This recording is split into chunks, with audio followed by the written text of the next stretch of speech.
ఆశను సమాధి చేస్తూ, బంధాలను బలిచేస్తూ ప్రాణాలే విడిచి సాగే పయనమిది. కడసారిది వీడ్కోలు కన్నీటితో మా చేవ్రాలు అంటూ సినీకవి వర్ణన. ఇప్పుడు 100% కొన్ని ముస్లిం దేశాలను అమెరికా, యూరప్ దేశాలు ఏ విధంగా ధ్వంసం చేశాయన్నది చూసినప్పుడు మనకు బోధపడుతుంది. యుద్ధం ఒకరికి అవసరం, యుద్ధం ఒకరికి సరదా, యుద్ధం ఒకరికి ఆధిపత్యం నిరూపించుకోవాలన్న తహతహ. పచ్చని నేలను బీడుభూములుగా మార్చేసింది అగ్రరాజ్యం అహంకారం. చమురు సంపదను కొల్లగొట్టాలన్న కుట్రలో అమెరికా, యూరప్ దేశాలు చేసిన విధ్వంసం ఇప్పుడు పశ్చిమాసియాను పెను ప్రమాదంలోకి నెట్టేసింది. అంతేకాదు అరబ్ దేశాల కల్లోలానికి కారణమయ్యింది. నచ్చితే ఓకే, తమకు నచ్చకుంటే ఇక అంతే సంగతులు అంటూ ఆయా దేశాల్లో పాల్గొని శంకరగిరి మాన్యాలకు పంపించిన ఘనత ముమ్మాటికి అమెరికా, ఇంగ్లండ్దే. అంతెందుకు, ఫ్రాన్స్ ఆడిన వింత నాటకం ఇప్పుడు ఆఫ్రికా దేశాల్లో కళ్ల ముందు కనిపిస్తూనే ఉంది. ఇష్టారాజ్యంగా వ్యవహరించిన అమెరికా, ఇంగ్లాండ్, ఫ్రాన్స్ ప్రపంచాన్ని ప్రమాదంలో పడేశాయి. ముఖ్యంగా ముస్లిం దేశాలను రాచి రంపాన పెట్టాయి. ఆయా దేశాలు మనుగడ సాగించకుండా వాటిని సర్వనాశనం చేశాయి. ఒక్కొక్క దేశాన్ని లొంగదీసుకుని బీభత్సాన్ని సృష్టిస్తున్నాయి. అంతేనా? బయటకు కనిపించేదొకటి, లోపల జరిగేది మరొకటి. ఇష్టారాజ్యంగా చమురును తమకు నచ్చిన వాళ్లకు తక్కువ ధరకు ఇప్పించడం, ఒప్పందాలు కుదిరించి తద్వారా ఆయా దేశాలతో ప్రయోజనాలు కుదుర్చుకున్నాయి. అంతిమంగా ఆయా దేశాల్లో పాలకులు నియంతృత్వమైన, ప్రజాస్వామ్యమైన తాము చెప్పిందే జరగాలన్నది అమెరికా ఫిలాసఫీ. ఇప్పుడు ట్రంప్ అదేదో అరుస్తున్నట్టు కనిపిస్తున్నాడు. అంతకు ముందున్న పాలకులు కనిపించలేదంతే. అమెరికా వాడి బుద్ధి ఎప్పుడూ అంతే. కానీ ట్రంపులాగా ఎవరూ కూడా బయటకు కనిపించేలా ఇంత చెత్త మాత్రం చేయలేదు. అమెరికా అధ్యక్షుడు ఎవరైనా వాళ్లకు నచ్చిన వాళ్లతో డీల్స్ చేస్తారు. ఉగ్రదేశమైన పాకిస్తాన్తో అయినా అంతే, తాలిబాన్ సర్కారైనా ఒకటే, ఇంకా చెప్పాలంటే సైనిక ముసుగులో నడుస్తున్న బంగ్లాదేశ్ యూనస్ సర్కారైనా అంతే. తమకు బెనిఫిట్ జరిగేలాగా చూసుకుంటారు. అమెరికా అధ్యక్షుడు చెబుతున్నట్టుగా ఫస్ట్ అమెరికన్ కాదు, బెనిఫిట్ అమెరికా. ఇదే ప్రపంచ దేశాలతో అగ్రరాజ్యం నిర్వహిస్తున్న బిజినెస్ క్రీడ.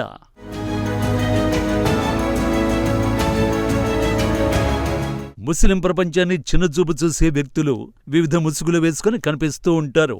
తరచూ ముస్లిం ప్రపంచాన్ని తక్కువగా చూస్తూ అందులో ఉన్న అశాంతి, ఉగ్రవాద గుంపులు, మిలిటరీ పాలకులు నియంతృత్వాన్ని బూచిగా చూపిస్తూ ముస్లింలలోనూ వారి మతం మూలంలో ఏదో లోపం ఉందన్న భావనను కొందరు కలిగిస్తుంటారు. మరికొందరు దీనికి విరుద్ధమైన కోణాన్ని ఆవిష్కరిస్తారు. ముస్లిం ప్రపంచంలోని ప్రస్తుత కలహాలు అమెరికా, యూరప్ దేశాల పదే పదే జోక్యం, చారిత్రక అన్యాయాల ఫలితమన్న భావనను మరికొందరు వాదిస్తారు. అయితే రెండు వాదనలు అర్ధసత్యాలు మాత్రమే. కానీ అవి విస్తృత వాస్తవికతను లెక్కలోకి తీసుకోవడం లేదు. ముస్లిం ప్రపంచంలో చాలా భాగం, ముఖ్యంగా పశ్చిమాసియాలో శిథిలావస్థలో ఉంది. కారణాలు మన కళ్ల ముందే కనిపిస్తున్నాయి. ఇవి అనేక అంశాలతో ముడిపడి ఉన్నాయి. అందుకు ఆధారాలు ఉన్నాయి. ట్రిపోలీలోని శిథిలావస్థకు చేరిన బౌలే వార్డుల నుండి అలెప్పోలోని బాంబులతో ధ్వంసమైన ఇరుకు సందుల వరకు, బాగ్దాద్లోని మతతత్వ కేంద్రాల నుంచి గాజాలో శిథిలావస్థకు చేరుకున్న స్కైలైన్ వరకు ఒకటే దృశ్యం కనిపిస్తుంది. దేశాలు ముక్కలుగా విడిపోవడం, ప్రజలు మాయమైపోవడం, భవిష్యత్తు నాశనం కావడం. ఈ విధ్వంసం సహజమైంది కాదు, అనివార్యం కూడా కాదు. దశాబ్దాల యుద్ధానికి అసలు కారణం అవకాశవాదం, విదేశీ జోక్యం, దేశంలో అంతర్గత కలహాలు, వర్గాల మధ్య సంఘర్షణలు, అణచివేత పాలనలు, వలస రాజ్యాల వారసత్వాల సంకుచితత్వమే అసలు కారణం. ఈ అన్ని విషయాల్లోనూ ప్రధాన బాధితులు ప్రజలు, ముమ్మాటికి ప్రజలే. ఈ మొత్తం వ్యవహారంలో అమెరికా గాని ఇతర ఆధిపత్య దేశాలు చెప్పే అసలైన కారణం ఎంతమాత్రం నిజం కాదు. నిరంకుశ పాలకులను రక్షించడం, తీవ్రవాదాన్ని నిర్మూలించడం గురించి జరుగుతున్న వేట కాదు. నిఖార్సైన ప్రభుత్వం, సమన్యాయం, అందరికీ అవకాశాల పేరుతో జరుగుతున్న దోపిడీ, చారిత్రక జోక్యం, రాజకీయ కపటత్వం. ప్రపంచంలోని అత్యంత ధనిక సాంస్కృతిక ప్రాంతాలలో ఒకదానిని శాశ్వత యుద్ధభూమిగా ఎలా మార్చాయో అర్థం చేసుకోవడానికి ఇది ఒక సందర్భం. ముస్లిం ప్రపంచంలోని గందరగోళం కథ కేవలం మతం లేదా పాలన గురించి మాత్రమే కాదు. ఇది సామ్రాజ్య కాంక్ష ప్రకంపనలు, చమురు భావజాల దోపిడీ.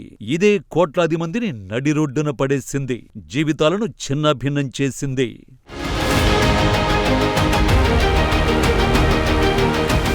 1920లలో విన్స్టన్ చర్చిల్ అరబ్ తెగలు పాలస్తీనాలో తమ సొంత వ్యవహారాలను నియంత్రించుకోవడానికి అనుమతించడాన్ని తాను ఇష్టపడనని చెప్పాడు. సామ్రాజ్యవాద అసహనం కేవలం వ్యక్తిగత అభిప్రాయం కాదు, అది ఒక విధానం.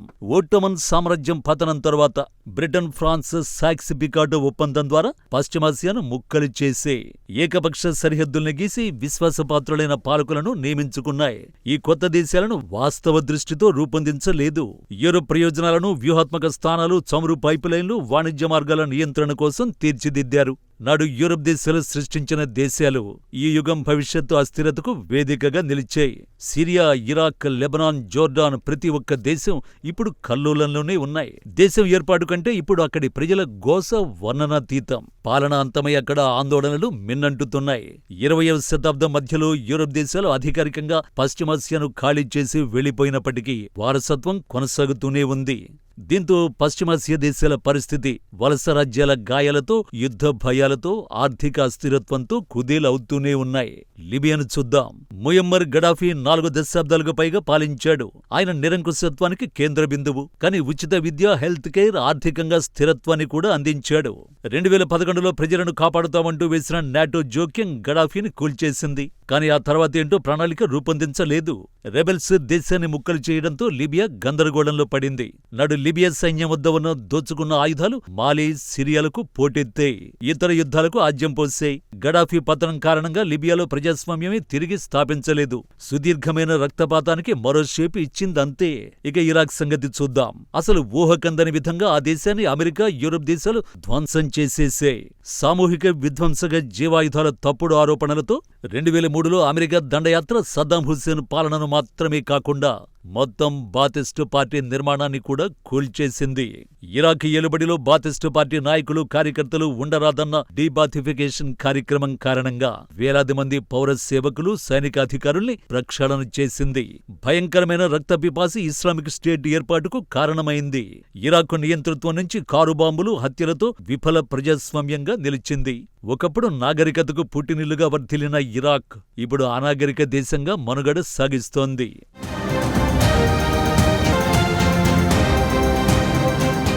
సిరియా సైతం ప్రపంచ దేశాలు కొట్టుకు చచ్చే యుద్ధభూమిగా మారింది. అటు అమెరికా, ఇటు రష్యా 2 అగ్రరాజ్యాల నడుమ ఆ దేశం కల్లోలానికి గురైంది. అసద్ అరాచకం, నియంతృత్వాన్ని 2 అగ్రదేశాలు తమకు అనుకూలంగా మలుచుకున్నాయి. 2011లో శాంతియుత నిరసనలు పూర్తిస్థాయి అంతర్యుద్ధంగా మారాయి. Russia, America, Iran, Turkey, Israel ఇలా లెక్కలేనన్ని దేశాలు ఇక్కడ తమ ఆధిపత్యాన్ని ప్రదర్శించాలని చూశాయి. అసద్ క్రూరత్వం కాదనలేనిదే అయినా విదేశీ ఎజెండాల పోటీ సిరియాను మరుభూమిగా మార్చేసింది. సిరియా జనాభాలో సగానికి పైగా నిరాశ్రయులయ్యారు. అలెప్పో, రక్కా వంటి నగరాలు ఆధునిక శిథిలాలుగా మారిపోయాయి. ఆఫ్ఘనిస్తాన్ దండయాత్ర యుద్ధాల వేదికగా మిగిలింది. ఫలితంగా ప్రజాస్వామ్య స్ఫూర్తి పూర్తిగా పతనమైంది. 1970 చివరలో రష్యా ఆ దేశాన్ని ఆక్రమించింది. దశాబ్ద కాలం పాటు దుష్ప్రవర్తన కొనసాగిన తర్వాత చివరికి అమెరికా డబ్బు, మజిల్, మిషన్ గన్లతో రష్యా తట్టబుట్ట సర్దేసుకుని వెళ్లిపోయింది. ఆ తర్వాత స్థిరత్వం, ప్రజాస్వామ్యం నెలకొల్పుతామని చెప్పిన అమెరికా అక్కడ చేసిన ప్రయోగాలు విఫలమయ్యాయి. బహిష్కరించిన తాలిబాన్ 2021లో నాటకీయంగా తిరిగి అధికారాన్ని చేజిక్కించుకుంది. అమెరికా, యూరప్ దేశాలు అవమానకరంగా ఆఫ్ఘన్ గడ్డ నుంచి తోకమిడిచి వెళ్లిపోయాయి. స్థానికులు, మహిళలు, పిల్లలను తీవ్రవాద తాలిబాన్ దయాదాక్షిణ్యాలకు వదిలేసి పాపాన్ని మూటగట్టుకున్నాయి. ఇప్పుడు ఇరాన్ వంతు వచ్చింది. ప్రమాదకరమైన విధ్వంసానికి ఇరాన్ను వేదికగా మార్చేసే ఒంటరితనం, ఆంక్షల విధ్వంసం ఇప్పుడు పాలకులను మార్చాలన్న బెదిరింపులతో విలవిలలాడుతోంది. ప్రస్తుత ప్రభుత్వం మనుగడను ప్రశ్నిస్తున్నాయి. ఇరాన్ అణచివేతకు మించి విదేశీ ఒత్తిడి ఆ దేశంలో కొత్త జాతీయవాదానికి బీజం పడేలా చేస్తున్నాయి. దేశ పాలకులు హింసించిన భరిస్తాం, కానీ పరాయివాడు మా గడ్డపైకొస్తే చూస్తూ ఊరుకోమన్నట్టుగా అక్కడి ప్రజలు ఇరాన్ పాలకులకు అండగా ఉన్నా ఇప్పటికీ ఇరాన్ సుప్రీం లీడర్ ఖమేనీని అంతమొందిస్తామంటూ ప్రకటనలు గుప్పిస్తున్నాయి. 1953లో ప్రధానమంత్రి మొస్సాదెగ్ను సిఐఏ అధికారంలో నుంచి తప్పించింది. నాటి తిరుగుబాటు నుంచి నేటి అణు ఉద్రిక్తతలకు ఇరాన్ అంతర్గత కలహాలు కారణం ఎంతమాత్రం కాదు. అంతర్గత సంక్షోభం అసలే కాదు. ముమ్మాటికి బయటి శక్తుల జోక్యం మాత్రమే.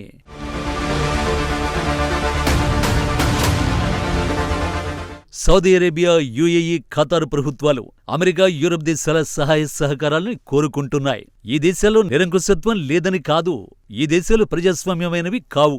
అయినప్పటికీ వారి సంపద, యూరప్ దేశాల వ్యూహాత్మక ప్రయోజనాలు, పొత్తులు వారిని కాపాడుతున్నాయి. మానవ హక్కుల ఉల్లంఘనలు, సెన్సార్షిప్, ప్రభుత్వ ప్రాయోజిత మత తీవ్రవాదాన్ని నిశ్శబ్దంగా అమెరికా భరిస్తోంది. పశ్చిమ దేశాలు ఈ దేశాల్లోని నియంతృత్వాన్ని వ్యతిరేకించవు. వారిని ధిక్కరించే నియంతల్ని మాత్రమే వ్యతిరేకిస్తాయి. ఇది చాలు ఆయా దేశాల స్వార్థ ప్రయోజనాలు ఎంత దారుణంగా ఉంటాయో చెప్పడానికి. అమెరికా, యూరప్ దేశాలు కొన్నిసార్లు అవి వ్యవహరించే తీరు చూసినప్పుడు ఆశ్చర్యం కలుగుతుంది. మాట వింటే వారు ఎలాంటి పాలకులైనా పర్లేదు, మాట వినకుంటే వారు ఎంత గొప్పవాళ్లైనా వారిని పదవీచ్యుతుల్ని చేసేస్తాం. ఇది వారి ధోరణి. పాలకులను శిక్షించేటప్పుడు, రక్షించినప్పుడు వీళ్ల బండారం బయటపడుతుంది. అన్యాయంగా ముస్లిం ప్రపంచం అంతటా ద్వేషం, కోపాన్ని రేకెత్తిస్తారు. యువకుల్లో అప్పటి వరకు కనిపించని కపటత్వాన్ని చూస్తారు. పౌరుల స్వేచ్ఛ గురించి సందర్భానుకూలకంగా మాట్లాడుతారు. స్నేహపూర్వక చక్రవర్తులు అసమ్మతిని అణిచేయాల్సి వచ్చినప్పుడు మౌనం దాల్చుతారు. ఆ నిశ్శబ్దంలోనే సమాజం దుష్ప్రభావాలకు లోనవుతుంది. తీవ్రవాద సమూహాలు వేళ్లూనుకుంటాయి. ఉగ్రవాద గ్రూపులు సాంస్కృతిక శూన్యం నుండే పుట్టవు. అవి అన్యాయం, అవమానం, ద్రోహం వల్ల పుడతాయి. ఈ చరిత్ర నుండి మనం కొంచెం దూరంగా ఆఫ్రికాలోని సూడాన్ వ్యవహారాన్ని చూద్దాం. అక్కడ బ్రిటిష్ వారు జాతి సమూహాల్ని ఒకదానికొకటి వ్యతిరేకంగా చేశారు. సేమ్ ఇండియా పాకిస్తాన్ తరహా అన్నమాట. వలసవాదం విభజనలకు పునాది వేసింది. తరచుగా విదేశీ శక్తుల మద్దతు, అనుమతి పొందిన ప్రభుత్వాలు విచ్ఛిన్నమై అక్కడి ప్రజలను కలిసి ఉంచడానికి కష్టపడ్డాయి. ప్రస్తుత అంతర్గత పోరాటం కేవలం అధికార పోరాటం కాదు. ఇది వలస రాజ్యాల టైం బాంబు లేటుగా పేలడమే. గల్ఫ్ ప్రత్యర్థులు, యూరప్ దేశాలు, రష్యా జోక్యం సూడాన్ను కల్లోల దేశంగా మార్చేశాయి. ముస్లిం దేశాలు చేసిన పాపం ఏంటి? వాటి దగ్గర ఇష్టారాజ్యంగా చమురు నిల్వలు ఉండడమే శాపమా? ఇదే యూరప్, అమెరికా దేశాలకు వరంగా మారిందా? బ్లాక్మెయిల్ చేసి దర్జాగా చమురును దొబ్బేయడం మాత్రమే అమెరికాకు చేతనైందా? అందుకే పశ్చిమాసియాలో భారీగా బలగాలను మోహరించి చమురు రాజకీయం చేస్తున్నాయి. తన వద్ద ఉన్న చమురు బయటకు తీయకుండా ఆ ప్రపంచ దేశాల్లో ఉన్న చమురు వాడేసుకుని ఆ తర్వాత భవిష్యత్తులో ప్రపంచానికి తన చమురు అమ్మాలని అమెరికా యోచిస్తోంది. వచ్చే రోజుల్లో ప్రపంచానికి కావలసిన చమురును తమ వద్ద నుంచి సరఫరా చేసి తద్వారా కాసులు దండుకోవాలని అమెరికా కుట్ర చేస్తోంది. అందుకోసమే అమెరికా ఇష్టారాజ్యంగా వ్యవహరిస్తోంది. ముందుగా గల్ఫ్ దేశాలలో ఉన్న చమురంతా లాగేసుకుని ఆ తర్వాత ఆ దేశాలను ఎడారిని చేసి అక్కడి నుంచి తట్టాబుట్టా సర్దేసుకుని వెళ్లిపోవాలనుకుంటోంది. కానీ కాలం ఎప్పుడూ ఒకేలా ఉండదు.